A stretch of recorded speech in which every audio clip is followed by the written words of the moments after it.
Olá, minha gente. Então, tudo certo? Então, viva. Pessoal, estamos começando a nossa segunda aula de termologia. Segundo capítulo. Primeiro capítulo, termometria, onde você conheceu a temperatura e as escalas termométricas. Nesse segundo capítulo, propagação do calor. Vamos definir o calor e conhecer os seus processos de propagação. Vou fazer com muito cuidado, você aí concentrado, concentrada, boa vontade, otimismo, a certeza que estamos juntos e vai dar tudo certo. Vamos para a nossa lousa digital? Então vamos lá. Tá aí. Título: propagação do calor. Você deve pensar, primeira discussão, definir o que é calor. Mas antes, pessoal, eu queria bater um papo bem objetivo com você sobre energia para que a gente possa criar a definição de um tipo especial. Energia é um tema que permeia física, química, biologia, todas as ciências da natureza. Energia, quando você começou a estudar ciências, ainda lá no ensino fundamental, isso, ainda há um tempo atrás, você aprendeu ideias que são verdadeiras sobre energia. Que energia não pode ser gerada, que energia não pode desaparecer, ser destruída. Você aprendeu também que um tipo de energia se transforma em outro. No caso, vamos dar um exemplo muito conhecido, que é a queda de um objeto, onde a energia potencial gravitacional se transforma em energia cinética. E você aprendeu que a energia pode ser armazenada. Sim, quando você comprime uma mola, você tem aí um exemplo apenas da energia potencial elástica. Mas eu não posso me esquecer que energia, além de se transformar de um tipo em outro, além de ser armazenada, ela também pode se propagar. Isso, ela pode se propagar e essa aula tem a ver com essa propagação de energia. Por quê? Porque calor é energia. Ah, entendi. Calor, energia, pronto. Então tá resolvido. Tá, mas cuidado, porque nem toda energia é calor. Isso, nós temos que especificar em que situação a energia vai receber esse apelido de calor. Para isso, o que é que eu preciso que você se lembre? Do primeiro capítulo. Você se lembra que a temperatura mede o grau de agitação das partículas? Pois é. Então nós vamos associar a essa agitação das partículas um tipo de energia, que vai se chamar energia térmica. E se você quiser calcular a energia térmica do corpo, você teria que somar, porque você não vai fazer essa conta, tá? Sobre a energia térmica de um corpo, você não vai chegar à fórmula, por isso fique tranquilo. Mas se você quisesse calcular a energia térmica de um corpo, você teria que fazer o somatório das energias de agitação de cada uma das partículas do corpo, mostrando que essa energia térmica dependeria do número de partículas e da temperatura, porque a temperatura indicaria a agitação de cada uma dessas partículas. Se eu fizesse o somatório, ou soma, das energias associadas à agitação de cada uma dessas partículas, eu teria então a energia térmica e começa então aí a nossa primeira discussão. A energia térmica de um corpo é o somatório das energias de agitação das suas partículas e depende da temperatura do corpo e do número de partículas nele existente. Detalhe aqui em cima, não vai ter fórmula.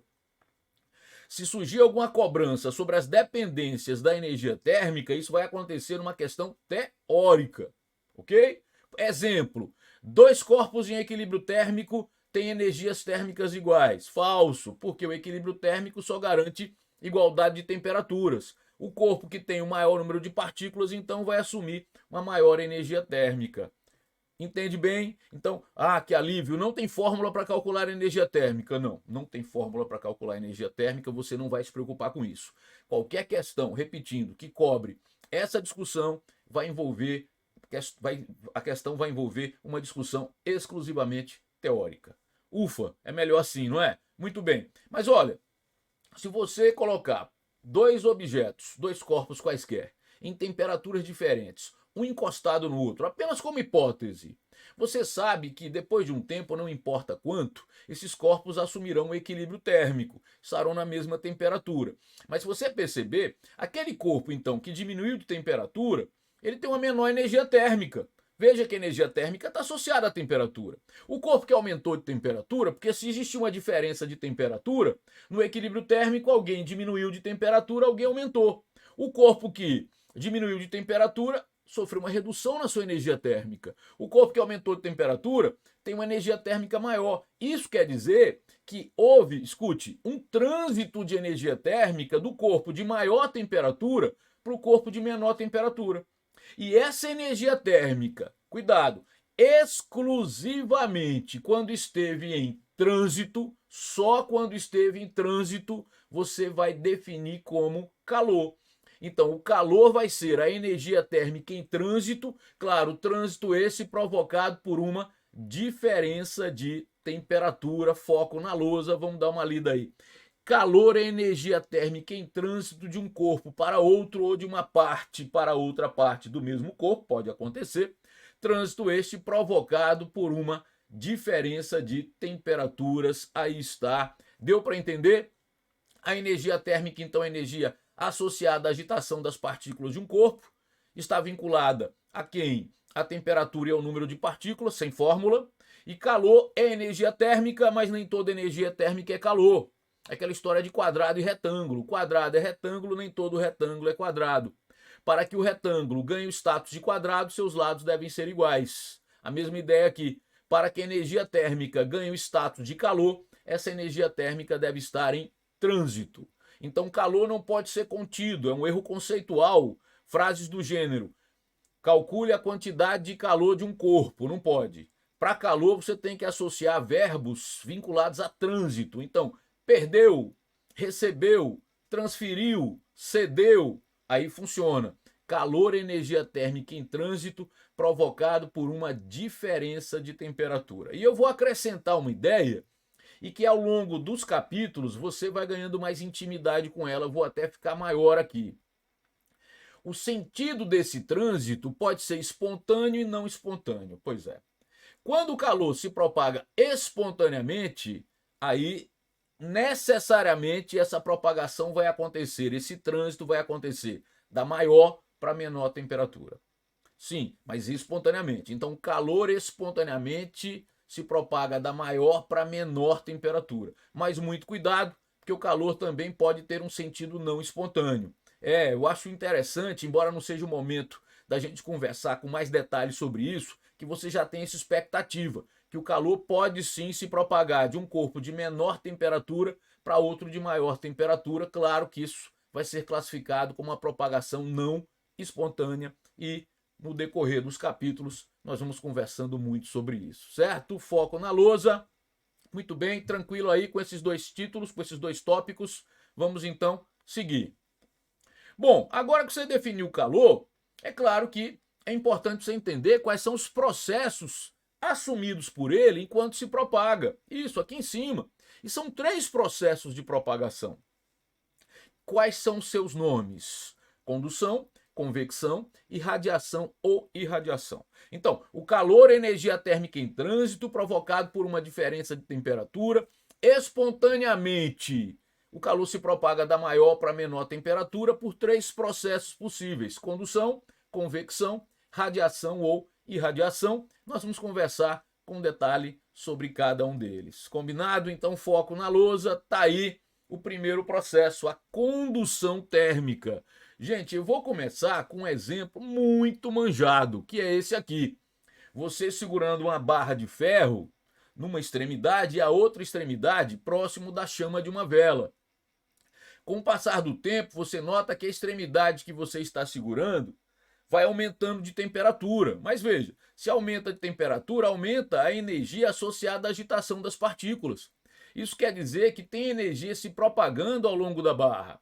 E como é a energia térmica que está se propagando, é o calor. O que está acontecendo aí? As partículas da barra metálica, da barra de ferro, estão transferindo energia de uma para outra. O detalhe é que elas não se transportam junto com o calor, tá?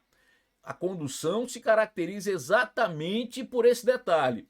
O calor vai se propagar pela vibração das partículas que compõem o meio material, mas escute, essas partículas não acompanham a propagação do calor. Vamos definir. Condução é o processo de propagação de calor no qual a energia térmica passa de partícula para partícula do meio, aqui em cima. Gente, é assim, presta atenção. Na condução, o meio material ele não se transporta junto com o calor. O calor se propaga, o meio material vibra, as partículas do meio vão transferindo energia de uma para outra, mas elas não se transportam. Na condução térmica não há transporte de matéria, isso é muito importante. Na condução térmica, o calor se propaga sem transporte de matéria. Veja esse exemplo, está praticamente vinculado ao outro, mas esse é mais do dia a dia. Você está ali, imagine que tem uma panela em que o cabo da panela também é metálico. Você estava segurando, esperando algum produto ali, algum alimento ser aquecido, daqui a pouco você nota que está quente, até solta, se assusta, fala, está muito quente. O que aconteceu? A condução térmica, sim, o calor se propagou através da vibração das partículas do meio material. Esse cabo da panela é metálico, praticamente a mesma ideia do exemplo anterior. Essas partículas vão, escute, passando energia de uma para outra, mas elas não se transportam junto com o calor. Na condução térmica, o calor se propaga sem transporte de matéria. Combinado? A condução térmica ela vai predominar nos meios sólidos. Pode acontecer, escute, nos líquidos em menor intensidade, nos vapores e gases em menor intensidade ainda.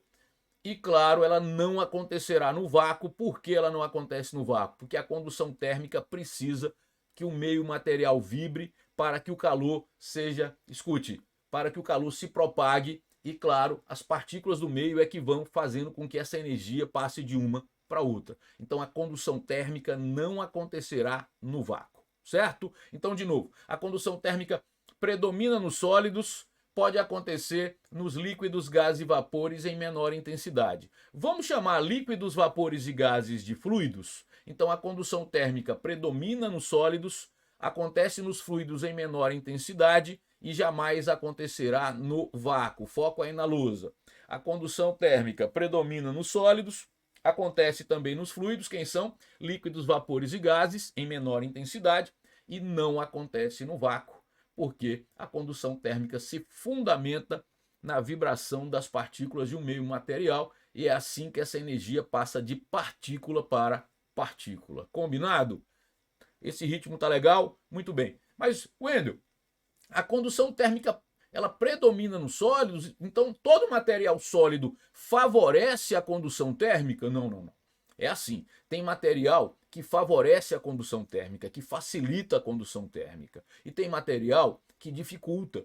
E é assim que nós vamos classificar esses materiais. Sim, sim, tem materiais que favorecem a condução térmica e serão classificados como condutores térmicos ou, escute, condutores de calor. Se você quiser, pode falar também bom condutor térmico, mas condutor térmico é suficiente. Então, materiais que favorecem a condução térmica, condutores térmicos ou condutores de calor. Exemplo, aí um clichê, vou ficar maior. Gente, exemplo manjado, exemplo clichê, consagrado, você escolhe como quer chamar. Muitas vezes, em discussões de física, tem exemplos que você não pode deixar de conhecer. E você entender que os metais são bons condutores térmicos, eu vou usar uma palavra forte, você não leve ao pé da letra, tá? É obrigatório, porque muitas e muitas questões utilizam esse tipo de material. Então, o grande exemplo dos condutores térmicos são os metais, ok? Vou sair da frente aqui e tem aí uma churrasqueira, uma assadeira, onde a chapa é metálica. Os alimentos são colocados ali em cima e, claro, a chapa metálica favorece a condução térmica para os alimentos. Que tal? Agora, claro que do mesmo jeito que tem materiais que favorecem a condução térmica, tem materiais que dificultam a condução térmica. E dessa forma serão classificados como isolantes térmicos ou isolantes de calor. Isso, de novo aqui. Condutor térmico favorece a condução térmica. Isolante térmico dificulta a condução térmica. Os metais são bons condutores térmicos. E o isolante? Você sabe, isopor, madeira. Vamos lá organizar isso então? Olha só, exemplos. Madeira. Sim, o cabo da panela, para evitar aquela situação chata que aconteceu no exemplo anterior, que você queimou sua mão ou quase queimava a mão, o cabo de madeira vai ajudar. Veja também que na tampa dessa panela tem ali um dispositivo de madeira para que você possa retirar a tampa sem queimar sua mão. Que tal? Mesmo que a panela esteja aquecida.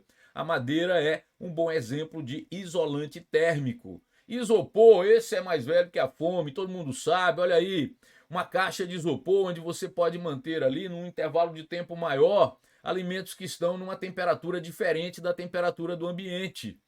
Lã, poxa, uma roupa de lã. Você está com frio, usa um cobertor de lã, né, uma camisa de lã. E o gelo é um forte exemplo. Por quê? Porque é um perigo aqui em cima. Às vezes o estudante acha que pelo fato do gelo estar numa temperatura muito menor do que a nossa, o gelo é condutor, mas não é não. O gelo é isolante térmico e, claro, tem muitas aplicações disso. Eu escolhi uma muito interessante, que é o iglu. O iglu, claro, gente, o esquimó não é masoquista, cara. O cara já tá no frio de lascar. Vai construir uma casa de gelo, porque o gelo é condutor térmico? Claro que não. Ali dentro, dentro do iglu, ele pode sim conseguir manter a temperatura interna de sua casa, o iglu, numa temperatura, claro, bem diferente do que está fora, porque o gelo é isolante térmico. E outros que você pode citar depois. Entendeu bem? Certo, então a condução térmica é quando o calor se propaga através da vibração das partículas de um meio material. Essas partículas vão cedendo energia de uma para outra. A condução térmica predomina nos sólidos, pode acontecer nos fluidos em menor intensidade, jamais acontecerá no vácuo. Materiais que favorecem a condução térmica são condutores térmicos ou condutores de calor. Os metais funcionam como grande exemplo. Materiais que dificultam a condução térmica são os isolantes térmicos ou isolantes de calor. Madeira, lã, borracha, isopor, gelo. A água, de uma forma geral, é um isolante térmico. O ar é um isolante térmico. E aí, tranquilo esse ritmo? Posso seguir? Então foco na lousa. Fluxo de calor, pessoal. Isso é uma definição que nós vamos fazer. É uma discussão bem simples. E eu prefiro ir anotando aqui, porque eu acho que a aula flui melhor quando é uma discussão assim. Você topa? Olha só. O fluxo de calor, por definição, primeiro, ele pode ser o fluxo, que eu vou usar a letra grega φ, médio, que é a quantidade de calor. Espera aí que esse M aqui não gostei não. Tem que caprichar, né? Sempre falo isso. O fluxo de calor médio representa a quantidade de calor que está se propagando pelo intervalo de tempo. Isso. Espera aí, vou caprichar mais. Quantidade de calor pelo ΔT, intervalo. Por isso que é o fluxo médio. O fluxo médio está vinculado a intervalo. Agora, se você quiser o fluxo, essa aqui é a letra grega φ, é a mesma, tá? Só que agora é o instantâneo. Continua sendo a quantidade de calor pelo intervalo de tempo,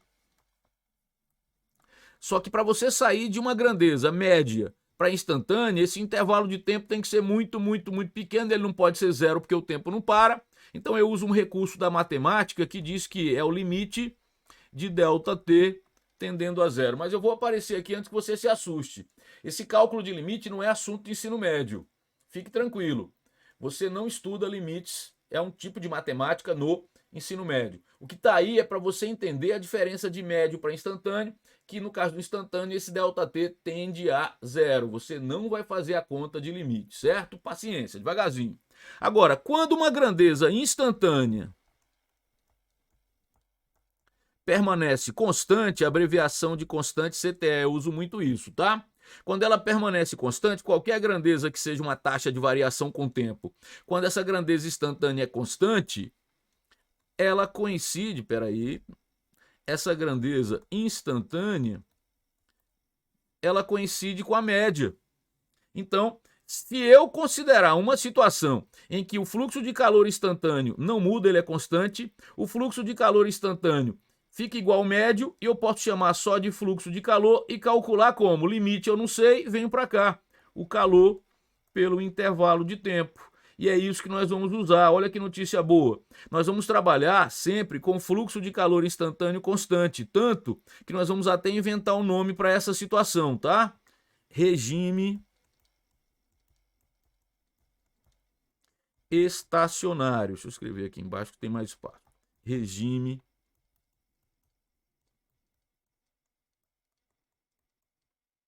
estacionário. Se isso acontecer, se o calor está se propagando em regime estacionário, você já sabe que o fluxo pode ser calculado apenas pelo calor, pelo intervalo de tempo, certo? Como é uma grandeza nova, no Sistema Internacional de Unidades, chamar a unidade assim, pelo colchete, tá? A unidade de fluxo vai ser a unidade de calor, a unidade de energia, Joule, no Sistema Internacional. E de tempo, segundo. Agora, eu posso ter outras. Qualquer unidade de energia por tempo, unidade de energia famosa, que eu não vou definir agora, eu vou definir no capítulo seguinte de calorimetria, tá? Caloria por minuto. Também posso ter caloria por hora e assim por diante, tá? O importante é você entender que a unidade de fluxo vai ser a unidade de calor como calor-energia pela unidade de tempo. E aí, o que me interessa dessa página para valer mesmo é como calcular esse fluxo de calor pelo intervalo de tempo. E daí? E daí, gente, aqui em cima agora. E daí que, com essa grandeza física, eu vou te apresentar agora uma lei muito importante, a lei da condução térmica ou a lei de Fourier. Não se impressione com os nomes, tá? É fácil, vai entender tudo, vamos lá. Fica concentrado aí que vai dar tudo certo. Deixa eu me organizar aqui na lousa. Muito bem. Vou ficar aqui em cima para você não ficar com medo. Olha só. Lei de Fourier ou lei da condução térmica ou condutibilidade térmica. É fácil? O que você tem aí? Dois recipientes, que você também pode imaginar dois ambientes, cada um na sua temperatura. Da esquerda a temperatura é θ1, da direita é θ2. Se você quiser, pode imaginar, para quebrar essa abstração, ficar mais concreto para você, você pode imaginar o da esquerda como água quente, por exemplo, água em ebulição, e o da direita como água fria. Pode ser uma mistura de gelo e água, o gelo sofrendo fusão, certo? Ou, se preferir, não tem problema, pode ser o pátio da sua escola, do lado de fora, certo? E a direita, a sala de aula, de repente, climatizada. O que importa é que eu preciso de ambientes em temperaturas diferentes. Tem que existir uma diferença de temperatura. Como está aí, eu escolhi o da esquerda, a temperatura θ1 maior do que θ2, certo? Para facilitar, vamos escolher um desses casos. Eu vou pensar que são dois recipientes sobre uma mesa, certo? Estão sobre uma mesa. O da esquerda tem água em ebulição, o da direita tem gelo sofrendo fusão. Então fica mais concreto para você. E é claro, o ar é um isolante térmico. O que vai acontecer? O fluxo de calor através do ar é desprezível. O que eu preciso? Eu preciso ligar esses dois recipientes com um corpo, com um objeto que seja feito de material condutor. E é isso que eu vou fazer. Eu vou ligá-los com uma barra metálica, de ferro, por exemplo. Tá aí. E dessa barra, o que eu sei? Ela tem uma área de seção reta transversal, que eu estou chamando de A, um corte reto transversal. E claro, tem um comprimento que aí na minha figura é L. O que eu quero? Eu quero encontrar, para essa situação onde eu tenho dois recipientes, cada um na sua temperatura, tenho o corpo que é condutor, eu dei exemplo ferro, mas na verdade o importante é que você pense que eu não vou mudar o material, enquanto eu vou repetir algumas experiências, eu vou manter o mesmo material, e claro, eu tenho uma área de seção transversal A e o comprimento L. Agora você tem que se concentrar na lousa, eu vou desaparecer, tá? Você vai ter que focar na lousa, mas fica tranquilo. Olha só, gente, a lei de Fourier, ela vem de resultados experimentais. Eu não vou fazer as experiências, mas eu vou descrever e você vai acompanhar com muito cuidado, quer ver? Imagine o seguinte, que você tem esses mesmos dois corpos, certo? Esses mesmos dois recipientes, tem uma barra de mesmo material, ok? De mesma área de seção reta transversal, mas que tem comprimento que é variável.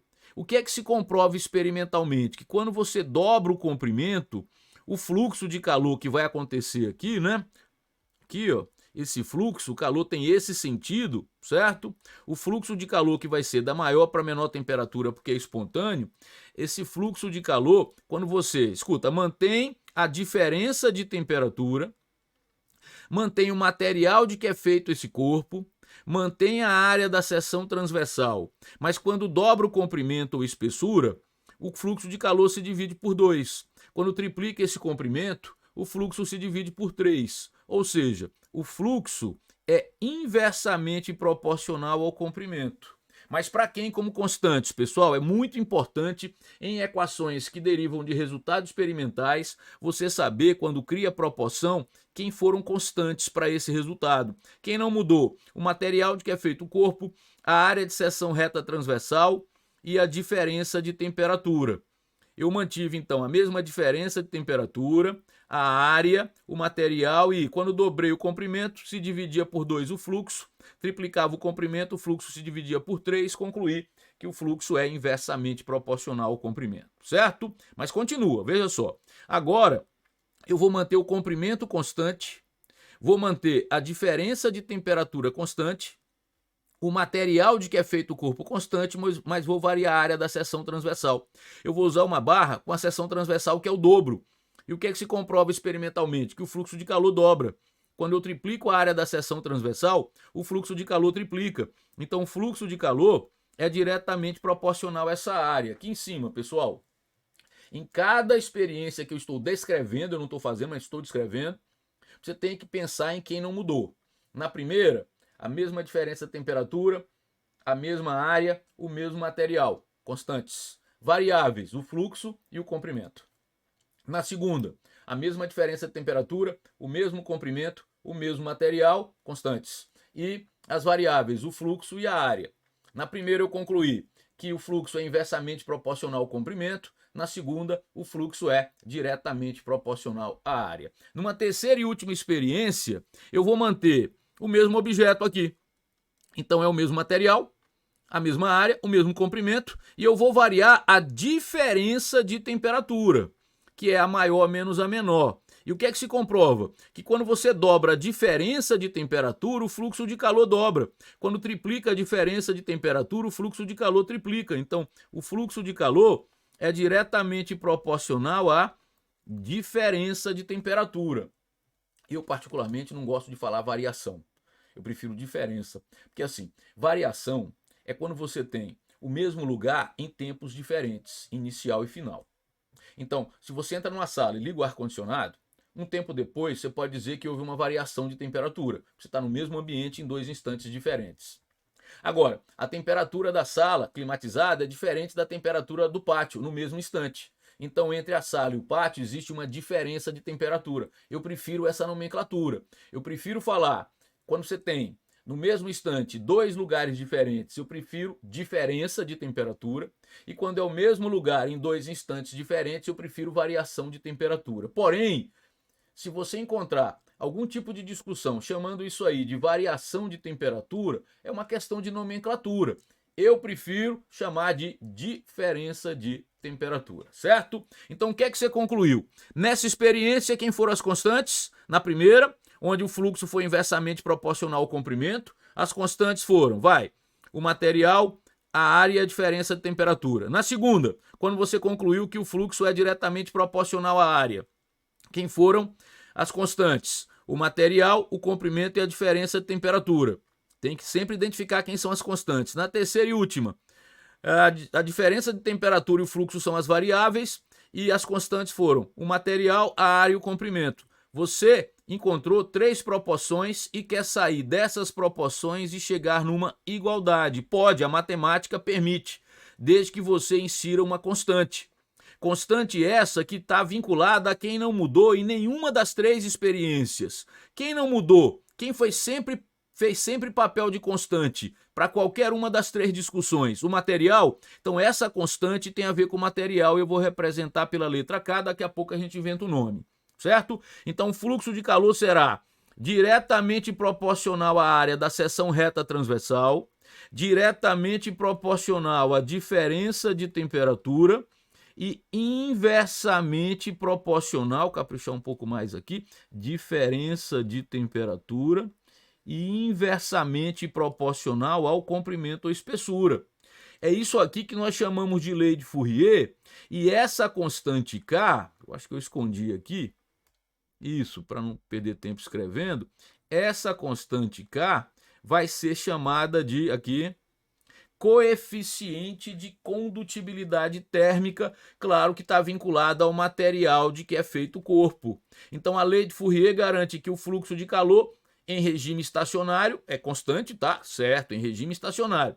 Ele é diretamente proporcional à área da seção reta transversal do corpo, diretamente proporcional à diferença de temperatura, inversamente proporcional ao comprimento ou espessura, e aqui o coeficiente de condutibilidade térmica, que está vinculado ao material. Está aí, importantíssima a lei de Fourier. Claro, vamos colocar em prática. Você não pode esquecer que quando você estudar essa aula aqui, depois que você terminar o estudo dessa aula, assistiu com cuidado, fez o estudo, na descrição do vídeo tem a ficha número 2. Isso. E lá tem as questões sobre o tema da aula. Tá lá o arquivo em PDF, você vai baixar, foi feito com muito cuidado para você, certo? Aí você vai colocar em prática e pode ter certeza que vai dar tudo certo, ok? Muito bem, bola para frente. Vamos seguir então, pessoal. Convecção, o segundo processo, convecção ou convecção térmica. A condução predomina nos sólidos, pode acontecer nos fluidos em menor intensidade, jamais acontecerá no vácuo. A convecção ela se fundamenta numa diferença de densidade em um meio que permite deslocamento de matéria. Então a convecção só vai acontecer se o meio permitir, escute, que partes desse meio se transportem junto com o calor. E qual é o meio que permite esse tipo de deslocamento? Os fluidos, líquidos, vapores e gases. A convecção, ela se fundamenta numa diferença de densidade de um meio fluido. Claro que essa diferença de densidade está presa a uma diferença de temperatura. A densidade como massa sobre volume. Se uma parte do meio recebe calor, o que acontece? Aumenta de temperatura, escute isso por favor, o volume fica maior, a densidade fica menor. A convecção vai se fundamentar nessa diferença de densidade de partes de um meio fluido. Exatamente assim. Então a convecção ela vai acontecer como? Essa diferença de densidade vai permitir que aconteçam nesse meio fluido correntes de convecção. Isso, correntes de convecção. Convecção é o processo de propagação de calor no qual a energia térmica muda de local, acompanhando o deslocamento do meio material. Tá aí, pessoal. Uma panela no fogão, chama ligada, claro. Tem água na panela, é um exemplo clichê, aquela história que eu falo para vocês. Exemplo manjado, consagrado, você tem que conhecer. E o que acontece? Partes da água, escute, mais embaixo do recipiente, da panela, recebem calor, dilatam, se tornam menos densas e sobem. A água que está mais acima, fria, desce. E é isso que nós chamamos de corrente de convecção. A parte mais densa desce, a parte menos densa sobe, e as correntes de convecção se fundamentam então nessa diferença de densidade. É assim que os fluidos se aquecem, perfeito, através das correntes de convecção. Então, a convecção ela é exclusiva dos fluidos, ela só acontece nos fluidos. Veja a diferença. A condução térmica predomina nos sólidos, pode acontecer nos fluidos em menor intensidade, jamais acontecerá no vácuo. Já a convecção é exclusiva dos fluidos, certo? Quais são as aplicações que a gente pode citar? Claro que nas questões vão acontecer outras sobre a convecção que a gente não pode deixar de conversar. Vamos aqui para a lousa.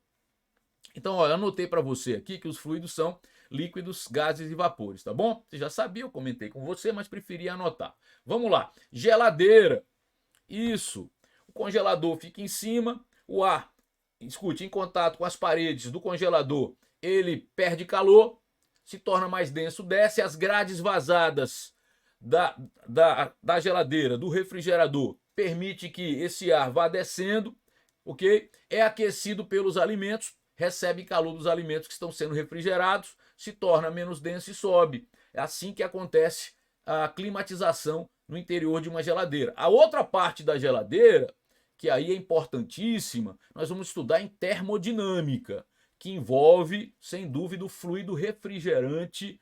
Aí é uma máquina frigorífica. Eu estou falando só do compartimento interno, tá? Para você entender por que o congelador fica tão frio, aí nós vamos ter que estudar isso lá em termodinâmica, você vai ter que segurar um pouquinho.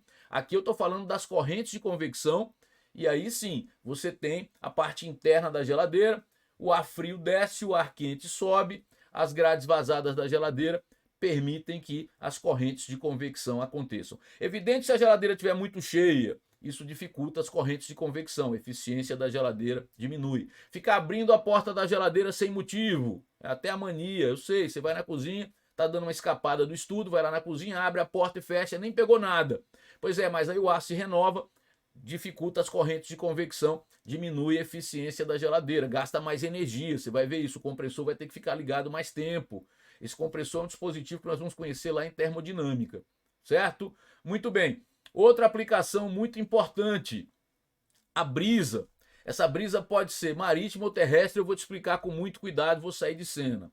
Pessoal, o que é que você vê aí? Tá? Se concentra. Você vê aí, terra e mar. Aí, maior aqui, rapidinho. Gente, existe uma propriedade de uma substância que se chama calor específico. Essa discussão vai acontecer formalmente no capítulo seguinte, que é a calorimetria. Lá eu vou te dar todos os detalhes sobre o calor específico. Fechado? Mas veja, escute, preste atenção. Eu preciso antecipar alguma ideia do calor específico, senão a gente não entende a brisa. O calor específico ele vai indicar um tipo de resistência oferecida pela substância a variações em sua temperatura. Se preferir, uma dificuldade imposta a aquecer e a esfriar. A água é uma substância de elevado calor específico. Então a água demora mais para esquentar, mas vai demorar mais para esfriar. Mais do que quem? Já que eu quero um relativo aqui, do que a terra. O calor específico da água é maior do que o da terra.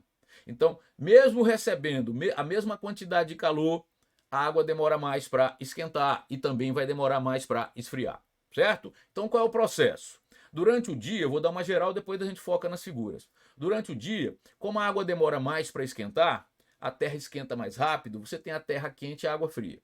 Calma aí. Durante a noite, como a água demorou mais para esquentar em função do seu calor específico, se você quiser falar capacidade térmica, também pode. Aí você está falando de uma certa massa de água. Se você fala da substância, você fala calor específico. Se você fala de uma certa massa, se você determina uma massa, se você está determinando um certo corpo, um certo objeto, você já fala capacidade térmica, tá? Muito bem. Então, eu vou pensar na substância. O calor específico da água é maior, demora mais para esquentar, então durante o dia ela está fria, a terra está quente. Durante a noite, como a água demorou mais para esquentar, ela demora mais para esfriar. A terra esquentou mais rápido, esfria mais rápido. Então durante a noite eu tenho água quente, terra fria. Certo? Muito bem. Vamos focar aqui na figura. Brisa marítima, claro que é o ar vindo do mar, tá? Como é que essa corrente de ar vem do mar? Durante o dia, pessoal, olha para a figura. Preste atenção que eu vou indicar aqui com a setinha, tá? Durante o dia, o que acontece? A terra está quente e a água está fria. A água demora mais para esquentar por causa do calor específico. Então a terra esquenta mais rápido. A terra quente, ó, o que acontece? O ar que está sobre a terra é aquecido, dilata e sobe, ok? De novo, o ar que está sobre a terra é aquecido, que a terra está quente, sobe, a densidade é menor. O ar que está sobre o mar, veja, vem para o lugar. Então, durante o dia, a brisa é marítima porque o ar vem, escute, o deslocamento vem do mar para a terra. Repetindo, o ar que está sobre a terra é aquecido, dilata, se torna menos denso e sobe, e o ar que está sobre o mar vem para o seu lugar. A brisa marítima, o que acontece na brisa marítima? O sentido é do mar para a terra. Agora, à noite, como é que é? A água demorou mais para esquentar, mas demora mais para esfriar. Olha quem está quente agora, ó. A água, a terra, escuta, esquentou mais rápido, mas esfria mais rápido. Então, durante a noite aqui, ó, água quente, terra fria. Veja se não é o mesmo fundamento que a brisa marítima.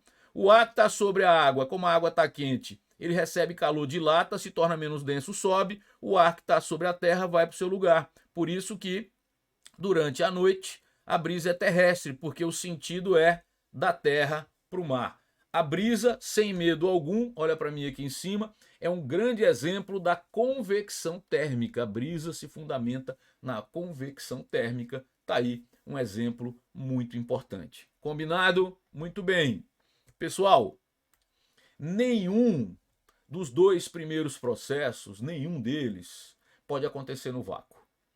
A condução térmica predomina nos sólidos, pode acontecer nos fluidos em menor intensidade, não acontece no vácuo. A convecção é exclusiva dos fluidos, não acontece no vácuo. Mas nós sabemos que a principal fonte de calor do nosso planeta é o Sol. E entre o Sol e a Terra tem o vácuo espacial. Como é que nós recebemos esse calor? Porque existe um terceiro processo de propagação do calor. Um processo que se fundamenta em ondas eletromagnéticas. Ondas que não só se propagam no vácuo, como no vácuo se propagam com a maior velocidade. Então, a radiação térmica ou irradiação térmica é quando o calor se propaga através de ondas eletromagnéticas, mais especificamente na frequência do infravermelho. Então, leia aí, veja só. O cara está perto de uma fogueira, preste atenção, veja se eu tenho razão, e está recebendo uma grande quantidade de calor. Não é porque por convecção, por quê? Porque o calor que está se propagando por convecção, ele sobe. Você está ao lado da fogueira. Não é por condução. Por condução é muito, muito pouco, porque o ar é isolante térmico. Então, como é que você está recebendo esse calor da fogueira? Pelo fenômeno chamado radiação térmica. Sim, sim. O que está acontecendo? A chama, ela está em elevada temperatura, não é assim? E aí acontece esse fenômeno. Que fenômeno? A emissão de ondas eletromagnéticas vinculadas ao calor. Claro, tem luz também, tem outras frequências, mas o que vinculamos ao calor é o infravermelho. Então saio de cena e vou definir. Radiação é o processo de propagação do calor, no qual a energia radiante ou onda eletromagnética, são sinônimos, apresenta-se na forma de ondas eletromagnéticas, principalmente como infravermelhas. É isso. A radiação térmica não só se propaga no vácuo, como é no vácuo que se propaga com a maior velocidade. Detalhe aqui em cima, ela também pode acontecer em meios materiais, tá? A radiação térmica pode acontecer em meios materiais, não é só no vácuo não, mas é o único processo que acontece no vácuo. É isso. Esses são os 3 processos de propagação do calor. Você vai estudar essa aula, tem que estudar a aula primeiro. Depois vai baixar a ficha, onde é que ela está? No link onde na descrição do vídeo. Tem lá uma ficha em PDF e a partir daí você vai tentar fazer as questões e não se preocupe, porque você já sabe que qualquer dificuldade que você possa enfrentar, essa dificuldade vai se dissolver, porque ao longo da semana eu vou postando vídeos com a resolução das questões. É isso, ok? Gostou? Deixa o seu like. Não está inscrito ainda? Se inscreva no canal. Ative as notificações. Isso fortalece o canal. Para você é um simples clique. Para o canal é importantíssimo, tá bom? Eu desejo a você um excelente estudo. Deixo também um forte abraço. Até a nossa próxima aula.